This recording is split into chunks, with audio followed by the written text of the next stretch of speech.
తెలుసా? ఈ విషయం గురించి ఎవ్వరికీ తెలీదు. కానీ దీనివల్ల హెయిర్ ఫాల్ అయిపోతోంది. ఈ హెయిర్ ఫాల్ గురించి ఒకసారి మనం మేల్స్‌లో మాట్లాడదాం. మేల్స్‌లో టెస్టోస్టెరాన్ హార్మోన్ అనే ఉంటుందని అందరికీ తెలుసు. ఈ టెస్టోస్టెరాన్ అనే హార్మోన్ డీహెచ్టీ లాగా మారుతుంది. ఈ డీహెచ్టీ వల్ల హెయిర్ ఫాలికల్స్ అన్నీ కూడా థిన్‌గా అయిపోతాయి. అండ్ అదే కాదు, ఈ హెయిర్ థిన్నింగ్ వల్ల హెయిర్ లాస్ అయిపోతుంది. ఇప్పుడు ఉమెన్ గురించి మాట్లాడదామా?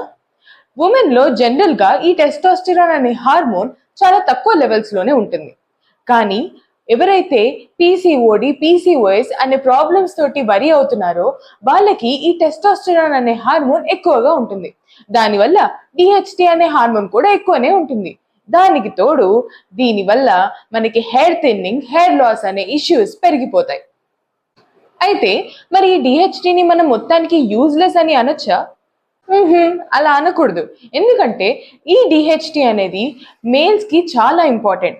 మేల్స్ లో వచ్చే బియర్డ్, వాయిస్ చేంజ్ అవన్నీ ఈ డిహెచ్టి అనే హార్మోన్ వల్లే వస్తుంది. కానీ ఈ డిహెచ్టి కనుక ఎక్కువైతే ఇందాక చెప్పినట్టు ఈ hair follicles problems and hair loss ఇలాంటి ఇష్యూస్ అన్ని స్టార్ట్ అయిపోతాయి. మరి ఈ డిహెచ్టిని ఎలా తగ్గించుకోవాలి? కమెంట్ చేయండి డిహెచ్టి అని. నేను మీకు న్యాచురల్ గా ఈ డిహెచ్టి లెవెల్స్ ని ఎలా తగ్గించుకోవాలి అనేది కమెంట్ లో చెప్తాను.